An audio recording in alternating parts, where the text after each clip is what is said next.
የአዲስ አበባ ህብረት ስራ ኮሚሽን ዝቅተኛ ገቢ ላላቸው ማህበረሰቦች ተመጣጣኝ ብድር ስለማመቻቸቱ፣ የማርበርግ ቫይረስ በሽታን ለመቆጣጠር የሚደረጉ ጥረቶችን በተመለከተ ከሀገር ውስጥ ዜናዎች የምንመለከታቸው ናቸው። ወደ ባህር ማዶ ስንሄድ ደግሞ የሱዳን ግጭት ምን አይነት መፍትሄ ያስፈልገዋል? ዩክሬን በድጋሚ በሌላ መልክ ደግሞ ከሩሲያ የካሳ ክፍያ የጠየቀችበትን ርዕሰ ጉዳይ ከባህር ማዶ ዜናዎችን አካተናል። በቅድሚያም የሀገር ውስጥ ዜናዎቻችንን እናስከትላለን። ዝቅተኛ ገቢ ላላቸው ማህበረሰቦች ተመጣጣኝ የብድር ወለድ በማመቻቸት የኢኮኖሚ ችግራቸውን እንዲፈታ እየተደረገ መሆኑን የአዲስ አበባ ህብረት ስራ ኮሚሽን አስታወቀ። ኮሚሽኑ ከአዲስ አበባ ቁጠባና ብድር ህብረት ስራ ፌዴሬሽን ጋር በመሆን 34ኛውን ዓለም አቀፍ የብድርና ቁጠባ ቀን ቁጠባና ብድር የህብረት ስራ ለበለጸገ ማህበረሰብ በሚል መሪ ቃል የፊታችን ሐሙስ ያከብራል። በዓሉን አስመልክቶ ጋዜጣዊ መግለጫ የሰጡት በአዲስ አበባ ህብረት ስራ ኮሚሽን የፋይናንስ ህብረት ስራ ልማት ዳይሬክተር ተስፋዬ አክሊሉ እንደተናገሩት የአዲስ አበባ ከተማ ህብረት ስራ ኮሚሽን የቁጠባና ብድር ህብረት ስራ ማህበራት አነስተኛና ዝቅተኛ ገቢ ላላቸው የማህበረሰብ ክፍሎች ተመጣጣኝ የብድር ወለድ ያለው አገልግሎት በመስጠት ኢኮኖሚያዊ ችግሮቻቸው እንዲፈቱ እያደረጉ ይገኛል። የቁጠባና የብድር ህብረት ስራ ማህበራት 1.8 ሚሊዮን አባላትን ያካተቱ ከ1106 በላይ መሰረታዊ የቁጠባና የብድር ማህበራትን የያዙ ናቸው ያሉት ዳይሬክተሩ ማህበራቱ የቁጠባና የብድር አገልግሎት በመስጠት 11 ቢሊዮን ካፒታል ማስመዝገባቸውን ተናግረዋል። ማህበራቱ አነስተኛና ዝቅተኛ ገቢ ላላቸው የማህበረሰብ ክፍሎች፣ ለአባላቶች፣ ለሰራተኞች፣ ለአነስተኛ ነጋዴዎች፣ ለቤት ገንቢዎችና ለሌሎች ተመጣጣኝ የብድር ወለድ ያለው አገልግሎት በመስጠት የሀገርን ኢኮኖሚ እድገት እየደገፈ መሆኑንም ገልጸዋል። በዓለም አቀፍ ደረጃ ለ77ኛ ጊዜ በአዲስ አበባ ደግሞ ለ34ኛ ጊዜ የሚከበረው የቁጠባና የብድር ቀን የኢኮኖሚ ችግርን ለመፍታት ትልቅ አስተዋጽኦ እንደሚኖረውም ተናግረዋል። የማርበርግ ቫይረስ በሽታን ለመቆጣጠር ግብዓቶችን የማሟላትና የማሰራጨት ስራ ተጠናክሮ እንደሚቀጥል ጤና ሚኒስቴር አስታወቀ። የጤና ሚኒስትር ዶክተር መቅደስ ዳባ በደቡብ ኢትዮጵያ ክልል የተከሰተውን የማርበርግ ቫይረስ በሽታን አስመልክቶ በሰጡት መግለጫ እንዳስታወቁት በሽታው መከሰቱ ከተረጋገጠበት ህዳር 3 ቀን ጀምሮ ከተጠረጠሩ ሰዎች ጋር ንክኪ ያላቸው ሰዎችና ቦታዎች እንዲለዩ ተደርጓል። በሽታውን ለመቆጣጠርም የጤና ተቋማት የለይቶ ማቆያ ቦታዎች እንዲያዘጋጁ እየተደረገ ሲሆን የግብዓትና የባለሙያ እጥረት እንዳያጋጥምም ወረርሽኙ ወደ ታየበት አካባቢ የሚያስፈልጉ ነገሮች መላካቸውን ገልጸዋል። አሁንም የበሽታውን ስርጭት ለመቆጣጠርም ግብዓቶችን የማሟላትና የማሰራጨት ስራው ተጠናክሮ ይቀጥላል ብለዋል። ወረርሽኙ በንክኪ የሚተላለፍ በመሆኑ ምልክቱን ከሚያሳዩ ሰዎች ጋር ያሉ ንክኪዎችን መቀነስና የእጅ ንጽህናን መጠበቅ እንደሚያስፈልግም ጠቁመዋል። በተጨማሪም በሽታው እንዴት ተከሰተ የሚለውን ለመለየት ጥናት አድራጊ ቡድን ተቋቁሞ ወደ ስራ የገባ ሲሆን በጥናቱም የተገኘውን ግኝት ለሕዝብ ይፋ የሚደረግ መሆኑንም ተናግረዋል። የኢትዮጵያ ሕብረተሰብ ጤና ኢንስቲትዩት ዋና ዳይሬክተር ዶክተር መሳይ ኃይሉ በበኩላቸው በሽታው እንዳይሰራጭ በ18 የየብስ ድንበር ኬላዎች ላይ ቁጥጥር እየተደረገ መሆኑንም ተናግረዋል። ወደ ውጭ ዜናዎች አለፍን። የሱዳን ግጭት ዘላቂ መፍትሄ ዓለም አቀፉ ማህበረሰብ የተቀናጀ ምላሽ ሊሰጥ እንደሚገባ የምስራቅ አፍሪካ የልማት በይነ መንግስታት ባለስልጣን ኢጋድ ዋና ኃላፊ ዶክተር ወርቅነህ ገበየሁ ጥሪ ያቀረቡ። ኢጋድ ያዘጋጀው ሁለተኛው የሱዳን የልዩ ልዑኮች ፎረም ትላንት በጅቡቲ ተካሂዷል። በፎረሙ ላይም የኢጋድ ዋና ጸሐፊ የሆኑት ዶክተር ወርቅነህ ገበየሁ የሱዳን ሰላም በሱዳናውያን የሚመራ ቀጠናዊ ትብብር የተረጋገጠበትና ዓለም በትብብር የሚደግፈው ሊሆን ይገባልም ብለዋል። በሱዳን ያለውን ግጭት ለማስቆም ንጹሐን ዜጎችንም ለመጠበቅና የኢጋድ ቀጠናን የተረጋጋ ለማድረግ በቅንጅት መስራት ያስፈልጋል ብለዋል ዋና ጸሐፊው። ኢጋድ ከአፍሪካ ህብረትና ከዓለም አቀፍ አጋሮች ጋር በመሆን በሱዳን የተኩስ አቁም ስምምነት ላይ እንዲደረስ፣ የሰብአዊ እርዳታ መተላለፊያ እንዲከፈትና ተአማኒነት ያለው የስልጣን ሽግግር እንዲኖር በቁርጠኝነት ይሰራል ብለዋል። ኢጋድ ሱዳናውያን በሀገራቸው ሰላምና ደህንነት እንዲረጋገጥ እንደዚሁም ክብራቸው እንዲጠበቅ ያላቸው መሻት እንዲሳካ አስፈላጊውን ድጋፍ እንደሚያደርግም ገልጿል። በመጨረሻም ዩክሬን በጦርነት ለደረሰባት የካርቦን ልቀት ውድመት ከሩሲያ 44 ቢሊዮን ዶላር እንደምትፈልግ ገልጻለች። ዩክሬን በጦርነት ወቅት የአየር ንብረት ውድመት በካርቦን ልቀት ምክንያት ደርሶብኛል በማለት የ44 ቢሊዮን ዶላር ካሳ ከሩሲያ እንዲከፈላት መፈለጓን አስታውቃለች። በብራዚሉ የኮፕ 30 ጉባኤ ላይ የዩክሬን የኢኮኖሚ የኢንቫይሮንመንትና ግብርና ምክትል ሚኒስቴር ፓብሎ ካርታሾቭ እንደገለጹት የዩክሬን ብዝሃ ሕይወት በዝምታ የተጎዳ ነው። መሬቱ፣ ጫካውና ውሃው ሁሉ በጦርነቱ ከፍተኛ ውድመት እንደደረሰበትም ኃላፊው አብራርተዋል። ከ2022 ጀምሮ የሩሲያ ጥቃት ተጨማሪ የ237 ሚሊዮን ቶን የካርቦን ዳይኦክሳይድ ልቀትን እንዳስከተለ የገለጹት ኃላፊው ይህም የአየርላንድ፣ ቤልጅየምና ኦስትሪያ አንድ ላይ የካርቦን ልቀታቸው ጋር የሚስተካከል ነው ብለዋል። በጉባኤው ላይ የተገኙት የሩሲያ ተወካይ በዩክሬን ጥያቄ ላይ ምላሽ አለመስጠታቸውን የዘገበው ኤዥያ ኒውስ ነው። ይህን ሰዓት ደግሞ አጋር በመሆን እናት ባንክና ራይድ ትራንስፖርት ከኛ ጋር ሆነው አጋር ሆነውናል። እናት ባንክ እንግዲህ ዘርፈ ብዙ አገልግሎቶችን ለተጠቃሚዎች እያቀረበ ይገኛል።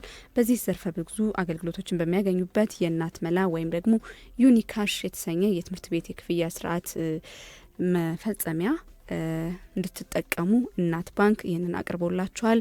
ይህንን ያቀረበው እናት ባንክ የዚህ ሰዓት አጋራችን ነው። አጋራችን ስለሆነ እጅግ እናመሰግናለን። ሌላኛው አጋራችንም ራይድ ትራንስፖርት ነው። ራይድ ትራንስፖርት እንግዲህ ለደንበኞቹ በምቾት ከመጓዝ ባለፈ የተለያዩ የሎተሪ እጣዎችን በማዘጋጀት ተሸላሚ አድርጓቸዋል። ራይድ ትራንስፖርት መጓዝ ብቻ ሳይሆን ሽልማቶችንም ለእናንተ ያበረክታል።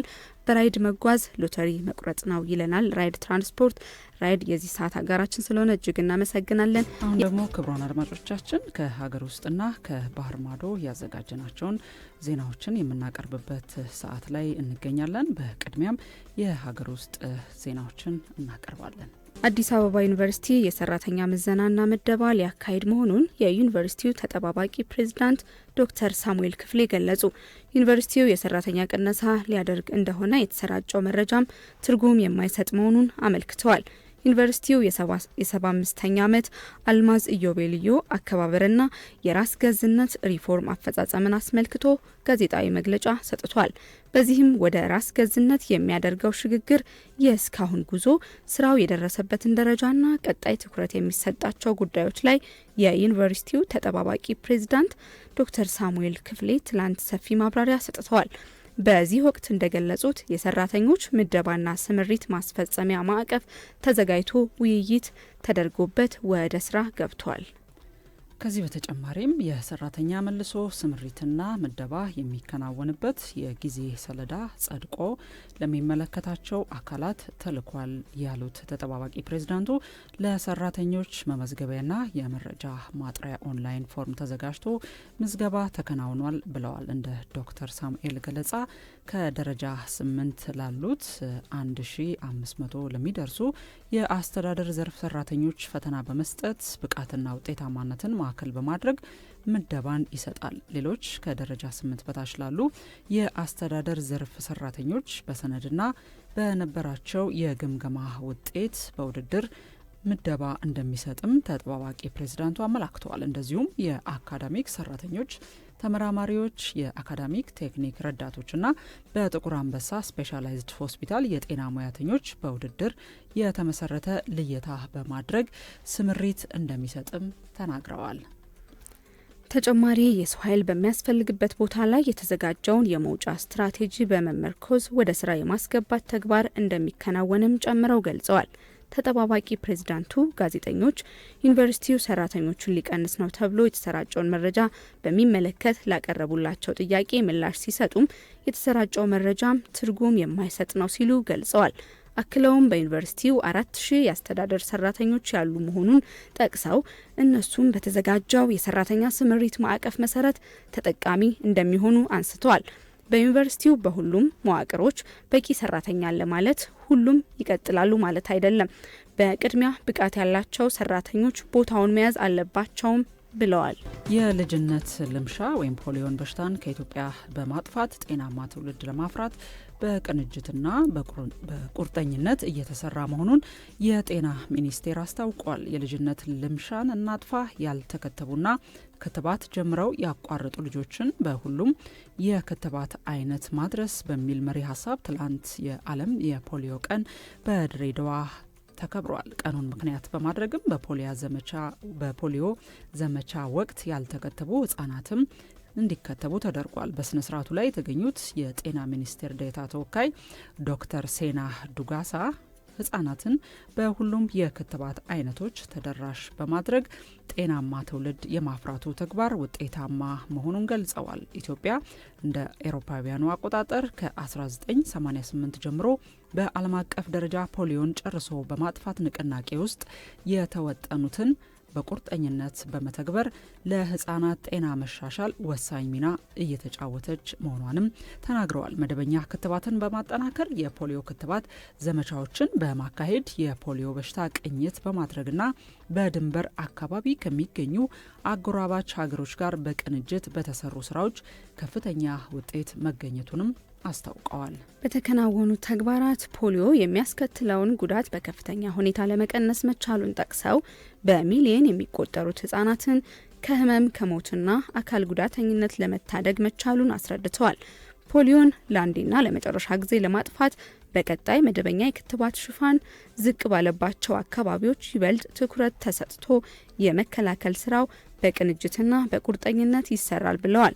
ትላንት በድሬዳዋ የተከበረው የዓለም የፖሊዮ ቀን ከዓለም ጤና ድርጅትና ሌሎች አጋር አካላት ጋር በመተባበር የሚሰሩ ስራዎችን ለማጠናከር እንደሚያግዝም ነው ዶክተር ሴና የገለጹት። በሽታውን መከላከል ማዕከል ያደረገው ሀገር አቀፍ የጤና ፖሊሲ በአስተዳደሩ በቁርጠኝነት መተግበሩ የህጻናትና የእናቶች ጤና በከፍተኛ ደረጃ እንዲሻሻል አድርጓል ያሉት ደግሞ የድሬዳዋ አስተዳደር ከንቲባ ከዲር ጁሃር ናቸው። ድሬዳዋ ካላቸው የመልክዓ ምድር አቀማመጥ አንጻር ለፖሊዮ በሽታ ተጋላጭ በመሆኗ ይህንን ያማከለና በገጠርና በከተማ ባሉ ሁሉም ጤና ተቋማት ክትባቱን ለህጻናት ተደራሽ በማድረግ የመከላከል ስራ እየተሰራ መሆኑንም ተናግረዋል። በቅንጅት በተከናወኑ ስራዎች ፖሊዮ እንዳይከሰት መከላከል መቻሉን ገልጸው የተገኙትን ውጤቶች በማላቅ ፖሊዮን ለማጥፋት አስተዳደሩ በቁርጠኝነት ይሰራል ብለዋል። በዓለም ጤና ድርጅት የኢትዮጵያ የበሽታ መከላከል ክላስተር አስተባባሪ ዶክተር ማሊሞ ሳሪ በበኩላቸው ኢትዮጵያ የፖሊዮ በሽታን ለማጥፋት እያከናወነች ያለውን ውጤታማ ስራ ይበልጥ ለማሳደግ በትብብር የሚሰራ ስራ ተጠናክሮ እንደሚቀጥል አረጋግጠዋል። ወደ ውጭ ዜናዎች እናልፋለን። ክቡራን አድማጮቻችን ትርታ 97.6 ኤፍኤም ላይ የትርታ ቁርስ መሰናዶን እየተከታተላችሁ ነው የምትገኙት። የአፍሪካ ሀገሮች ለሽግግር ፍትህና ለዘላቂ ሰላም ግንባታ ስራዎች ልዩ ትኩረት እንዲሰጡ የአፍሪካ ህብረት ኮሚሽን ሊቀመንበር መሐመድ አሊ ዩሱፍ ጥሪ አቅርበዋል። የአፍሪካ ህብረት የድህረ ግጭት መልሶ ግንባታና ልማት የግንዛቤ ማስጨበጫ ሳምንት ትላንት ተጀምሯል። ከግጭት በኋላ የዜጎችን ኑሮ በማካካሻ ፍትህ አማካኝነት በድጋሚ መገንባት የሚል የሳምንቱ መሪ ሀሳብ ሆኖ ተጠቅሷል።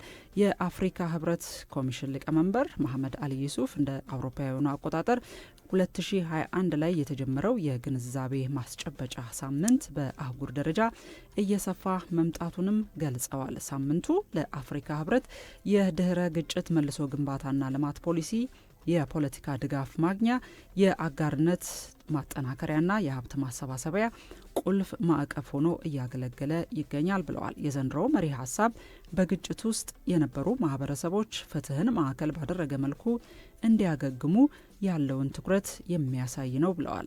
የአፍሪካ ህብረት ዘላቂ ሰላም የሚረጋገጠው ግጭት ያስከተላቸው ሰዋዊ፣ ማህበራዊና ስነ ልቦናዊ ተጽዕኖዎች መፍታት ሲቻል እንደሆነም ነው ሊቀመንበሩ የገለጹት። የጉዳት የካሳ ክፍያ፣ መልሶ ማቋቋም፣ እርቅና ሰላምና ግንባታ ቁልፍ ጉዳዮች መሆናቸውንም አመልክተዋል። የአፍሪካ መንግስታት፣ ቀጠናዊ ተቋማት፣ ወጣቶች፣ ሴቶች፣ ምሁራንና የልማት አጋሮች ሰላማዊና አይበገሬ ማህበረሰቦችን የመገንባት ስራን ለማጠናከር በትብብር እንዲሰሩም አሳስበዋል። የተሻሻለው የአፍሪካ ህብረት የድህረ ግጭት መልሶ ግንባታና ልማት ፖሊሲ ከጸደቀ ጊዜ አንስቶ የህብረቱ የዘርፉ ማዕከል በሽግግር ላይ ለሚገኙ የአፍሪካ ሀገራት እያደረገ ያለውን ድጋፍ አድንቀዋል። ሊቀመንበሩ የህብረቱ አባል ሀገራት ቅድመ ማስጠንቀቂያ በእርቅና በሰላም ማስከበር ተልዕኮዎችን ጨምሮ በተለያዩ መስኮች እያደረጉት ላለው ድጋፍም አድናቆታቸውን ገልጸዋል። የአፍሪካ ህብረት ማህበረሰቦችን የማብቃት ሁሉን አቀፍ አስተዳደር እንዲሰፍንና የአህጉሪቷን የረጅም ጊዜ የሰላም አጀንዳ ስኬታማ እንዲሆን በቁርጠኝነት ይሰራል ነው ያሉት። ሁሉም ሀገሮች አፍሪካ የተኩስ ድምጽ የማይሰማበት አህጉር እንድትሆን እየተደረጉ ያሉ ጥረቶችና የአጀንዳ 2063 ግቦች እንዲሳኩ የሚያደርጉትን ጥረት አጠናክረው እንዲቀጥሉም ጥሪ አቅርበዋል። የአፍሪካ ህብረት የድህረ ግጭት መልሶ ግንባታና ልማት የግንዛቤ ማስጨበጫ ሳምንት እስከ ህዳር 14 ቀን 2018 ዓመተ ምህረት ድረስ እንደሚቆይ ከህብረቱ ያገኘነው ያመለክታል። በመጨረሻም በጃፓንና በቻይና መካከል ያለው ውጥረት እየጨመረ ነው የሚገኘው። በዚህም ውጥረት ምክንያት የቻይና ተጓዦች ወደ ጃፓን የሚያደርጉትን ጉዞ መሰረዛቸውም ተሰምቷል። ጃፓን በታይዋን ላይ የወሰደችው አቋም ዲፕሎማሲያዊ ቀውስን በማስከተሉ በመቶ ሺዎች የሚቆጠሩ ቻይናውያን ወደ ጃፓን የሚያደርጉት ጉዞዎች እንደተሰረዘ ነው ዘ ጋርዲያን ጋዜጣ የዘገበው። የጃፓን ጠቅላይ ሚኒስትር ሳናይ ታኬያቺ ሰሞኑን በሰጡት አስተያየት ቻይና ታይዋንን ለመውረር ከሞከረችው ወታደራዊ ኃይሏን ለማሰማራት ይህም እንዳልተቻለ ተናግረው ነበር። ይህ አስተያየትም ቻይናን ያስቆጣ ሲሆን ዜጎቿም ወደ ጃፓን መጓዛቸውን ቀንሰዋል። ቻይና የጃፓን ሁለተኛ ትልቅ የተጓዦች ገቢ ምንጭ ስትሆን ተማሪዎቿ የጃፓን ዓለም አቀፍ የተማሪዎች ስብሰባ በብዛት ይገኛሉ ሲል ዘገባው አስታውሷል።